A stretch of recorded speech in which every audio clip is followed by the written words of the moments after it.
I'm Evelyn Lee. And I'm Janine Chastain. We're collaborating on curated conversations to explore how the industry of architecture is changing.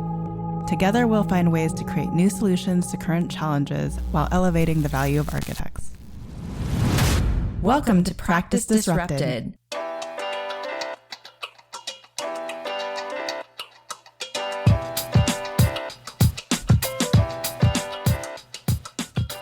Hello, listeners. Hello, Janine. Hi, Evelyn. Hi, Disruptors. Today's guest, Vivian Lin, was referred to us as a member of our Practice of Architecture Lab. The POA Lab is a community of forward-thinking individuals who are looking to continuously evolve their architecture careers and practice to ensure it stays relevant even as the world around us changes. You can find out more about the lab by visiting practiceofarchitecture.com/lab. Now for our guest. Vivian Lin left her career in architecture to take on an entirely different city system, compost. Her organization, Groundcycle, has been featured in the New York Times, Good Morning America, Bon Appetit, and more. We have so much to learn from her transition out of traditional practice. Before we jump into it, we'd like to start by asking Vivian to introduce herself in her own words. Vivian, can you tell us a little bit more about where you started in your career in architecture and now where you're at with Groundcycle? Yeah, sure. So I studied architecture and got my bachelor's at RPI, Rensselaer Polytechnic Institute. And I'm originally from Brooklyn, so I just traveled, a little bit upstate to get my degree. And I came back to the city after that and worked at Raphael Vignoli Architects for around 2 years before I started Groundcycle during the pandemic when we were all living at home.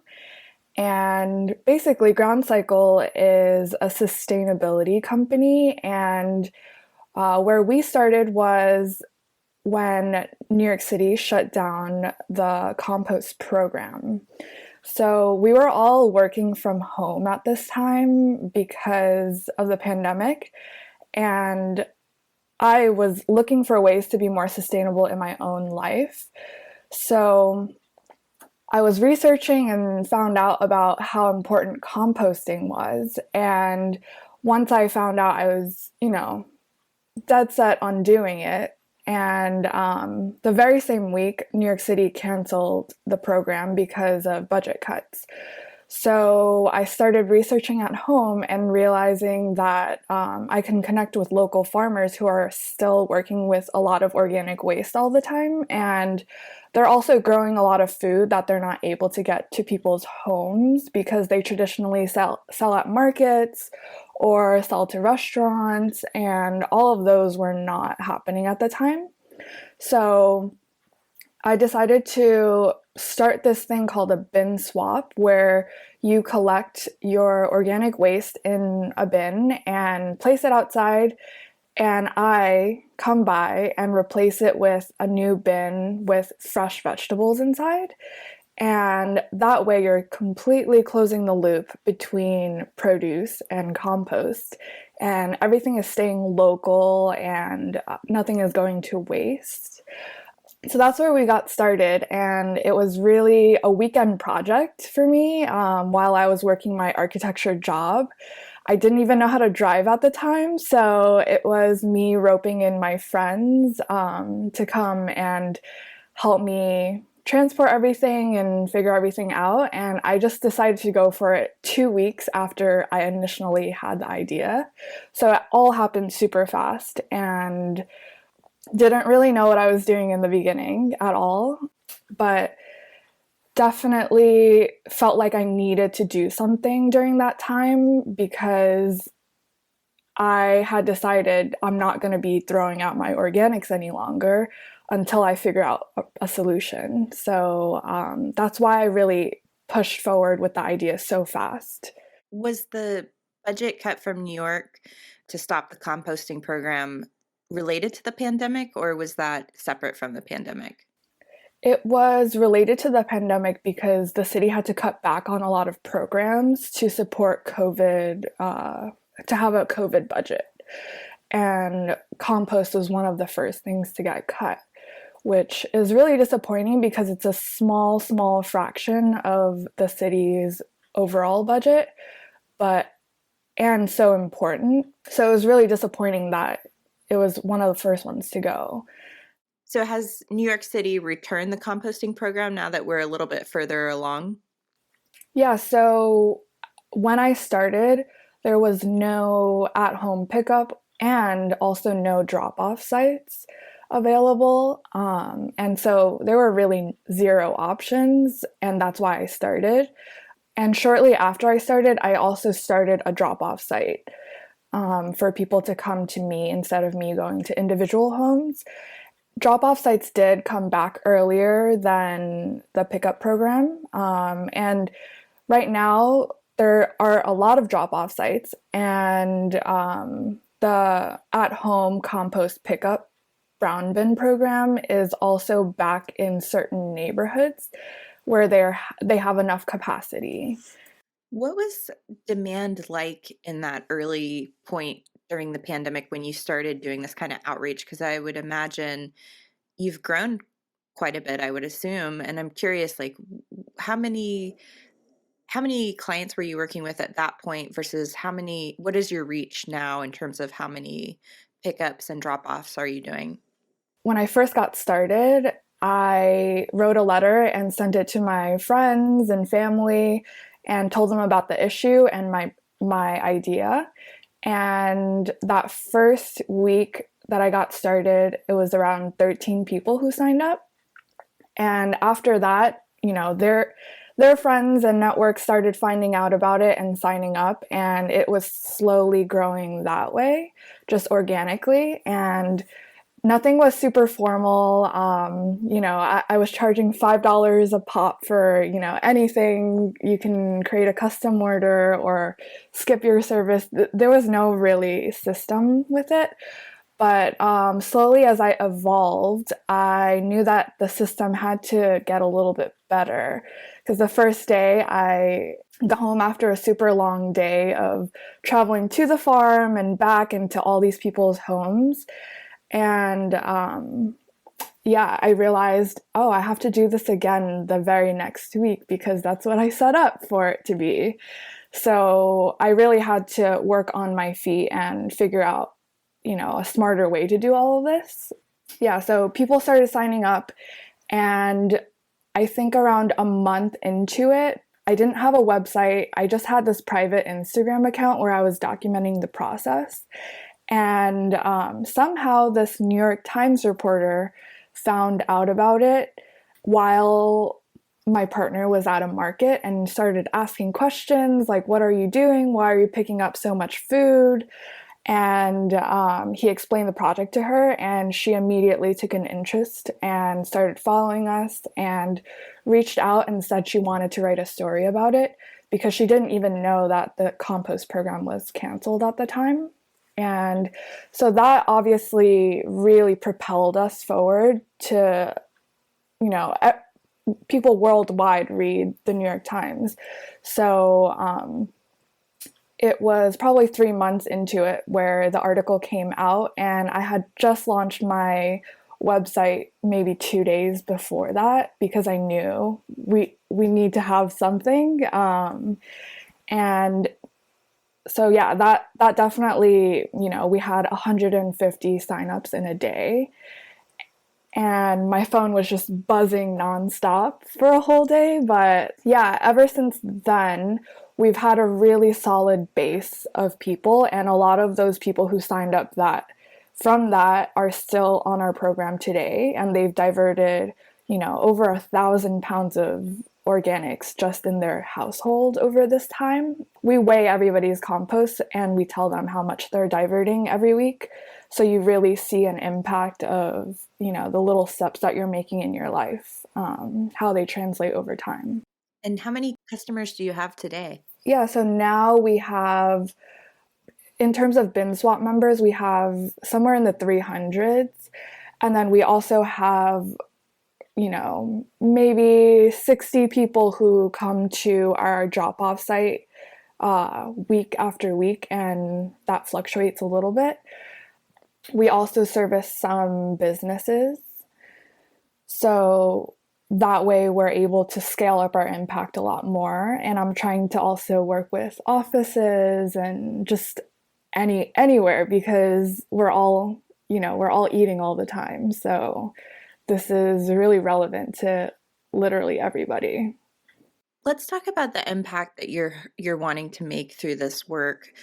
So from the early research that you were reading, what was it that you identified in the process of composting that was sustainable, and the impact that you envisioned for yourself through creating this outreach?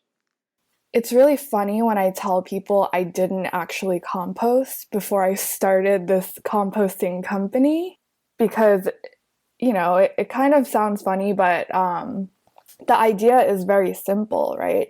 Anything that grows from the earth can return back to the earth and not produce, these harmful greenhouse gases that would otherwise, when organics end up in landfill, they're super harmful to the environment. And so that is a really simple idea that even kids can understand. And once I explain it to kids, they totally get it. And so once I found out about composting and how important it was, I knew that it wasn't something that I could just, ignore.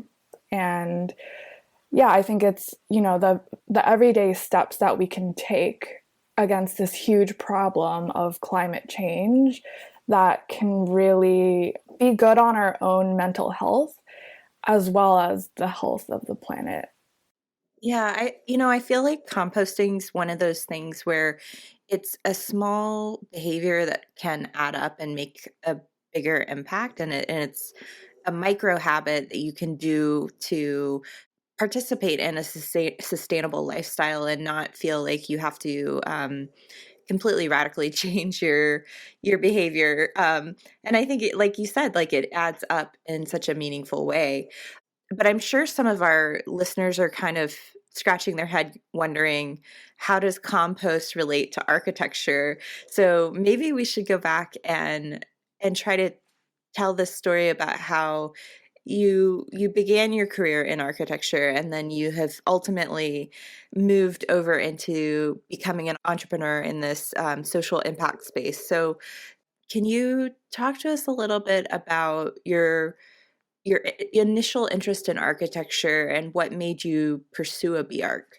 I would say I was heavily influenced by my dad, who is a really handy guy. And growing up, he was always fixing things around the house and building. And he just completed a complete renovation of our upstairs and laid down entirely new flooring. So growing up, I was always watching him as a kid and just fascinated with building and just the world around me. And in high school, I actually went to a very competitive math and science school and had a huge kind of testing background where, you're learning all these things and taking tests. But during that time, I took a drafting class, which is required of everybody, and really enjoyed that. And then started taking an architecture course in my last year of high school, and even did 2 internships at architecture firms while I was in high school. So I think everything was kind of leading me towards architecture school. And when it was time to decide what to study in college, I wasn't super sure, but I said, everything's looking like I'm going to architecture school, so let me just give this a shot, even though it's totally different than where I come from, where it's like a bunch of these rigorous tests, and then I'm going into this pretty creative field where you're doing presentations and talking about ideas. So that's what really got me into architecture school, and I really loved it. And I think it really taught me how to think and how to creatively problem solve and think big. And so that's what really, I don't think I could have came up with the idea for Groundcycle or any of this if I had not gone to architecture school. I think also my interest in sustainability really started in architecture school, where it's really emphasized, and I even took a building ecology class and did all these kind of projects related to sustainability. And I think in the real world, I was kind of lacking that, emphasis on sustainability and looking to do it in my personal life. So that's where the composting came in. So when you talk about the ecology class, was that built into the core curriculum of your program, or was that like a elective that and a path that you kind of chose to go down? It was technically a study abroad program, but it was located in New York City, and it was called Center for Architecture, Science, and Ecology, where you're learning about all these green building technologies in this office setting, and doing a bunch of projects circled around green building technology. The architectural education helped you think about problem solving in a new way, and you were really inspired by the program in terms of what you were learning about sustainability. Walk us through how you landed in practice and that initial experience of working out in like a firm and in architecture.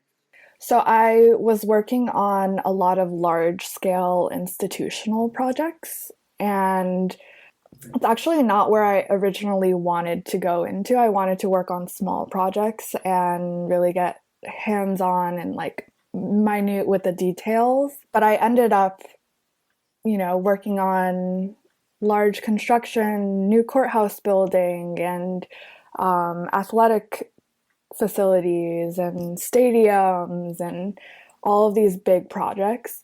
So I think what was lacking to me is like seeing the actual physical change that my work is helping to create.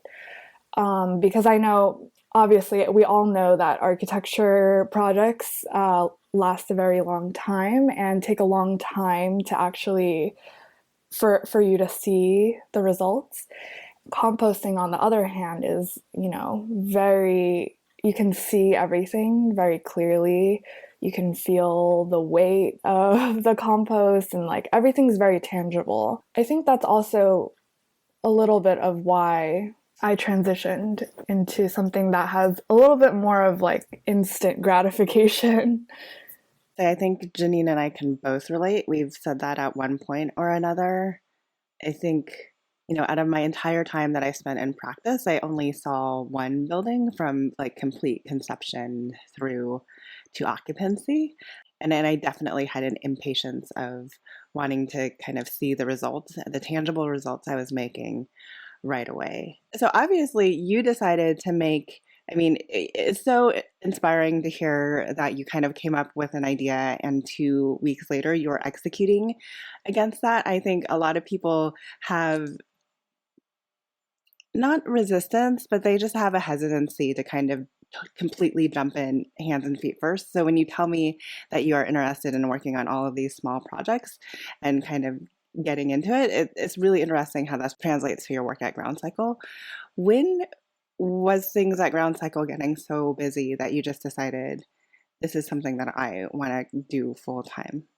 After the first week of doing it and a few weeks of doing it, it was so cool to me that people were naturally just finding out about us and signing up and reaching out. How do I get involved? How do I sign up? And there was just a lot of traction with it. And I knew that I kind of hit an idea that was resonating with people a lot. While they were stuck at home, they wanted to do something that helps the community, that helps the environment, that they're also able to get this fresh local food delivered. It's all positive. So I think that was what really helped me make the decision to transition into full time.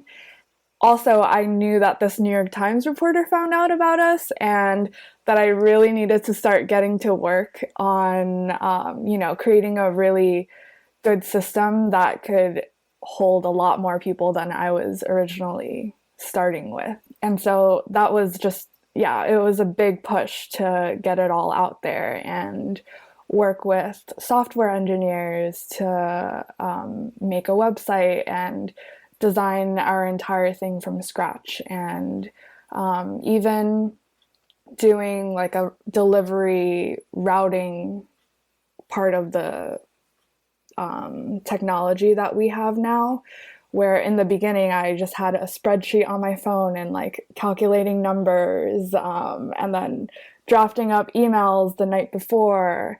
I really want our members to experience a really smooth bin swap. And so a lot of technology was needed to make that happen. And I'm still evolving that. A lot of people are looking at transitioning out of architecture, and some are struggling with this idea of leaving behind the identity of becoming an architect, especially after all of the education and the training that goes into it. What was that decision like for you? I think for me, it was not as hard because I saw a real need. And, every day buildings are getting built. And I think for me, just having this idea and knowing that nobody else is doing this, I knew that I needed to go forward with that instead of staying in the architecture field. We always talk about our journey, and I think yours is an interesting one. I somewhat wonder that if you ended up at a different firm, if like Groundcycle would have like doing a lot more smaller projects, Groundcycle would be where it is today. I think it's kind of like a happenstance of where you ended up, the world obviously, and like this need that Groundcycle came to be. I mean, what is really interesting is just the notion that a lot of technology did go into this. So how did you go about finding, the programmers and the people to support you on the technology side? Was it friends doing this, or, how, when you realized you needed to begin building out a more sophisticated system, where did you go to find the resources that you needed? Very early on, I was connected to a student group at NYU called Social Impact Scholars, and their whole mission is to help social impact startups with any problems that they were having. And before I even had a website, I had this group of students who were working with me, and I was just telling them, I am so bad at technology stuff, and even these plug and play website builders I'm having difficulty with. And one of them said, hey, like my childhood best friend is actually a software engineering student, and she's really dedicated in sustainability. And so we got connected, and her and I worked together night and day to put everything out. And I would say that in general, I found that because people understand our mission so much, so many people do reach out and say, how do I help? I have these skills, and can I help in any way? Because it's such a big issue. And I think our mission really resonates with people. You're doing this in a pretty intense and urban environment. I'm curious what that experience is like in trying to navigate these deliveries and drop-offs. You've talked about a little bit of the technology and in terms of finding the efficiencies. I'm so curious, and I'm sure your architecture experience plays a role in some of that in terms of navigating a city and trying to design processes around how this operates. Yeah, so first of all, you have the bin, and when you store the scraps in the bin, nothing smells, and that's a huge deterrent for people when they hear the word compost. Is oh, it smells, it's gross. Or people who live in small buildings where, you have this small space of a freezer. People who do compost like to freeze it so it doesn't get icky and gross. But, yeah, it's the small space, and having to think of a program that works for everybody. And this bin doesn't take up too much space and can actually hold a lot of scraps. So that's the first part. And now we service all types of buildings. It's actually been really fun for me too, because growing up in New York City, I think a lot of my social life was centered in Manhattan. I went to high school in Manhattan. I would have internships and jobs in Manhattan. So I would a lot of the time skip over all of Brooklyn and just end up in the city. But through this project, I knew that I wanted to service my local neighborhood first. And so in the beginning, it was just Brooklyn. And it's been really fun for me to travel into all these different neighborhoods and get to know people and what the city is like in, everywhere. And that's also the beauty of New York City, is every neighborhood is so different. So yeah, it's been super cool to navigate all of these different buildings and seeing what works, what doesn't, and figuring out something for everybody. And obviously, you're not doing this by yourself anymore. You have employees now, is what I heard. Yeah, so I have a small team of drivers who work with me. Like I said, I didn't know how to drive when I started this company, so I really had to rely on other people to do the last leg of everything. But I actually got my license just in January, a few months ago. And now I am able to go out there and do everything myself as well. But yeah, we have that, and we have a great volunteer base who kind of consult with me and help me on various things. But yeah, we're a pretty small team, and it's working out. You talked about how your architecture education led you into your interest in sustainability. In designing Groundcycle, and I think you even alluded to it already, right? Like you really wanted the experience from the client side to be pretty seamless. But what other ideas do you think, be it marketing, be it process, have you really taken your architecture education and put it to use in Groundcycle? Early on, it was thinking about the user experience and, the notifications that people need. How do people order? What time are we going to arrive? Like all of these logistical things, and figure out systems for that. But also in terms of graphics and telling people about the problems, diagramming, and doing all of these things to bring awareness to the larger issue and our problem-solving abilities. Yeah, I think it's been really cool to even do UX work and work with specific UX designers and learning about that aspect of design. Yeah, I think design skills are so universal in that sense that you can apply it to so many different things. And that's what business is like solving a problem. So instead of just solving a problem with building and in the environment, you're also solving like just everyday problem that people have and connecting the dots.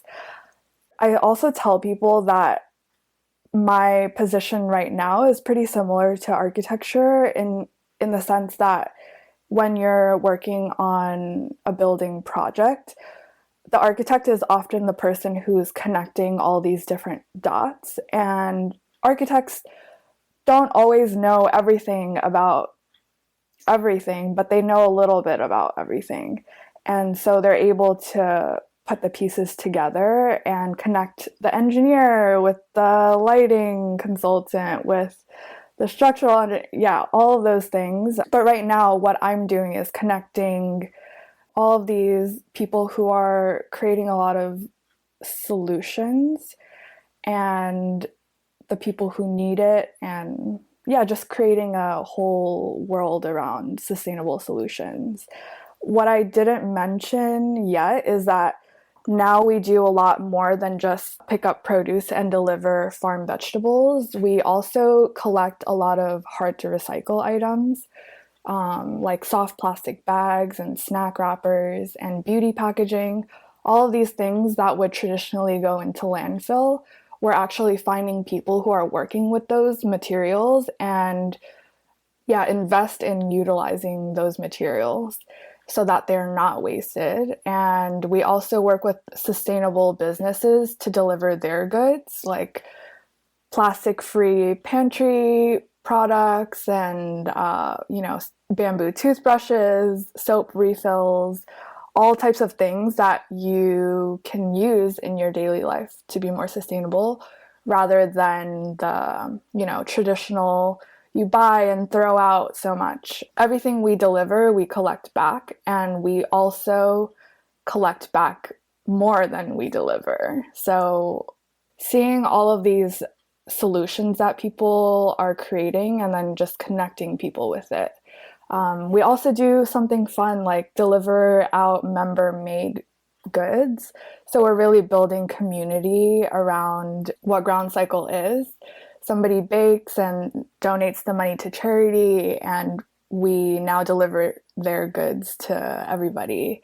Somebody makes kombucha, somebody has, their family has a maple farm, somebody makes jams and curds. It's so cool to be inspired by our community, and I learned so much from them. I was curious, I wanted to go further into the where the waste goes. I'm glad you brought that up. And also the farmers that you're engaging with. Where does your compost go? And then who are the farmers that you're working with to get the produce? We work with this farm called McEnroe Organic Farm, and they actually have a pretty large-scale composting operation on their site. And that's why I actually initially worked with them, is because I knew some of these smaller farms don't have the capacity to take so much outside waste.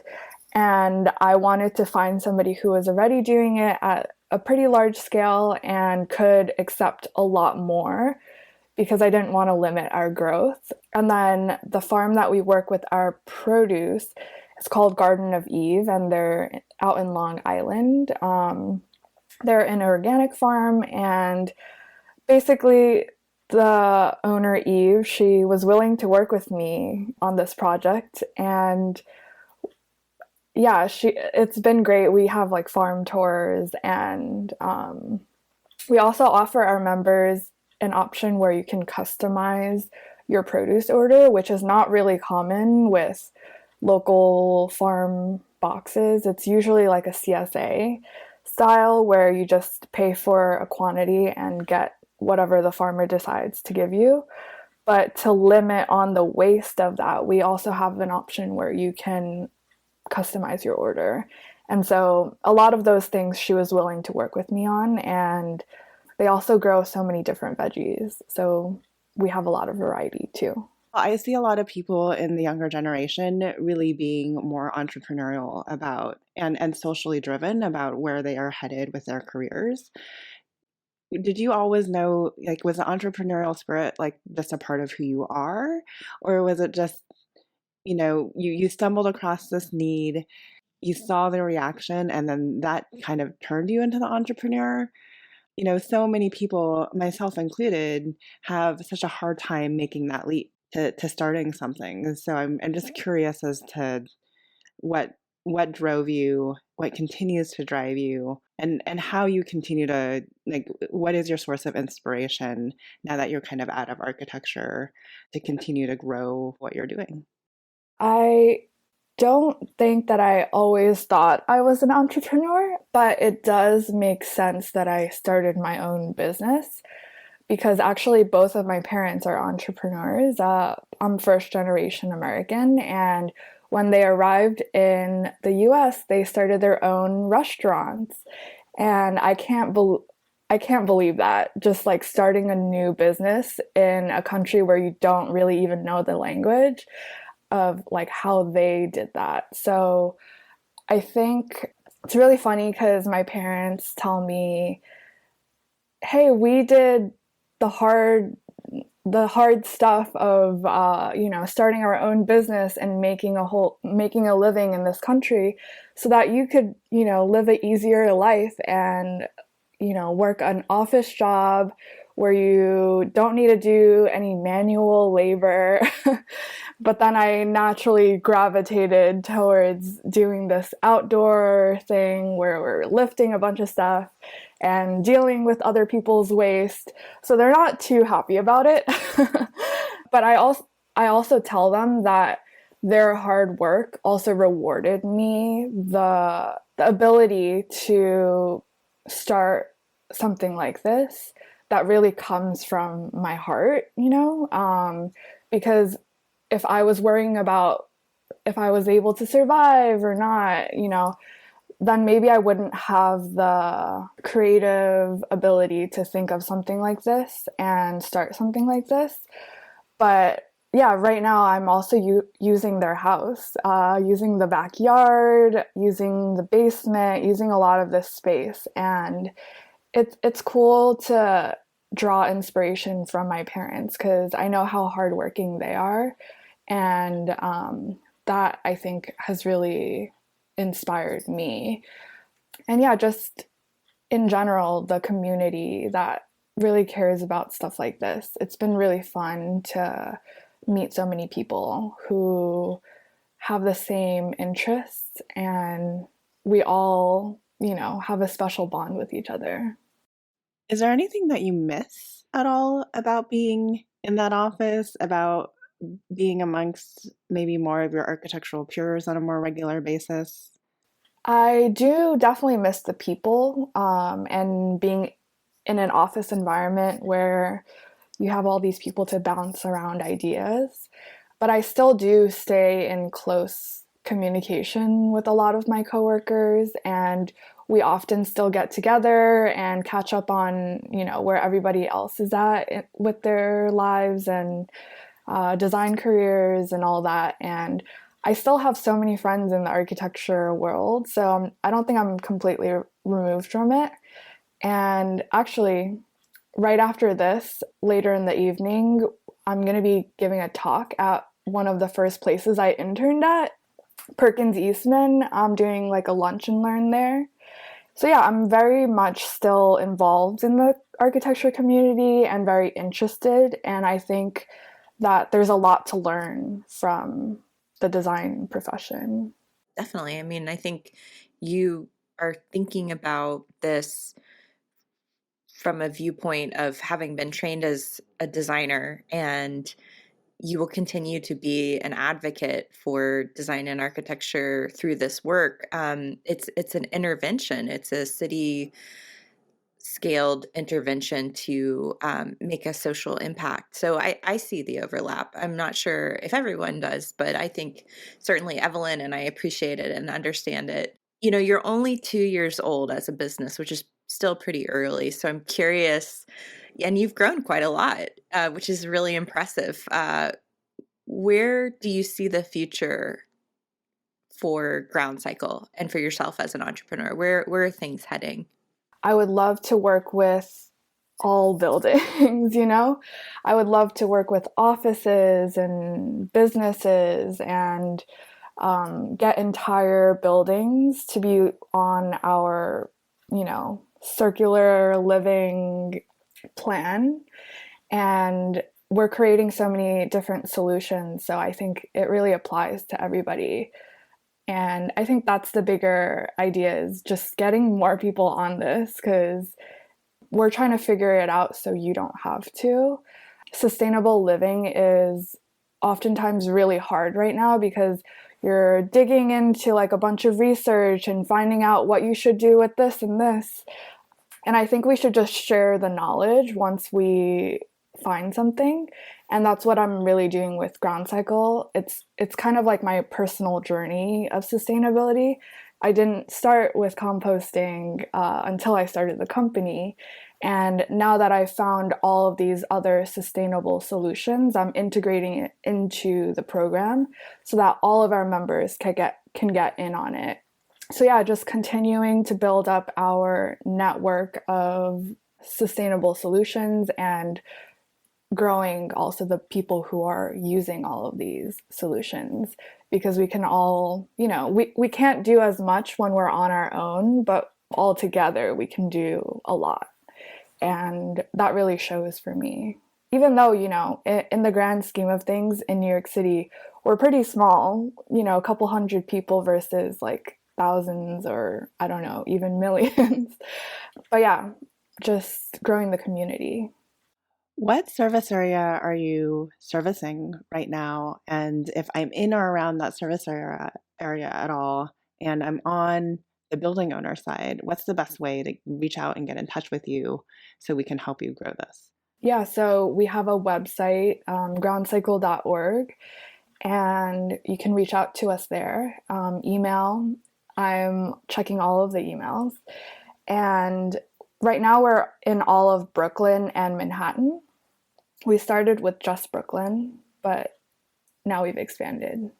I have a feeling, and hopefully an architecture firm will respond, but I do think that there are some architecture firms that are focused on health and wellness.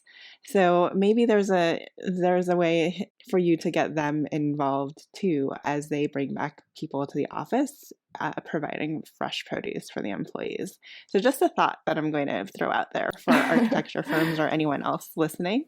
And obviously, you've talked a lot about your values and your hopes for changing climate. And I'm curious what your one idea or lesson on change is for the practice of architecture that you'd like to pass forward to our listeners. And that includes architects, emerging professionals, and industry disruptors. Yeah, I think that it's important to take a step back and also realize that you have the ability to create change in something that you see that isn't working.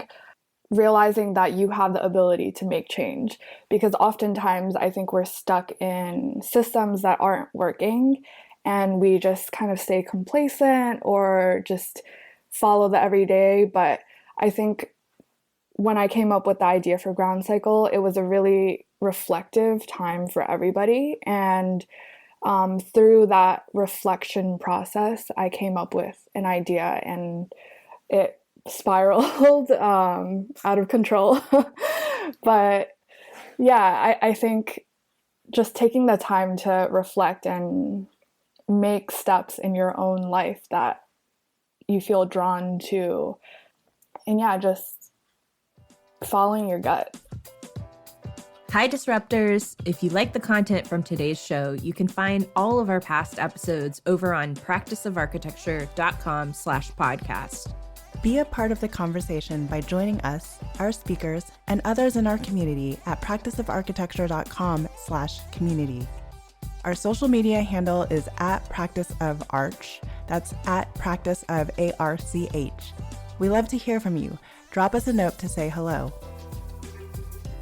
This show is part of Gable Media. You can learn more about other podcasts and video channels in our community by visiting gablmedia.com. Thank you for joining us on Practice Disrupted, a podcast by Practice of Architecture. Tune in next week for a new conversation on change in the profession.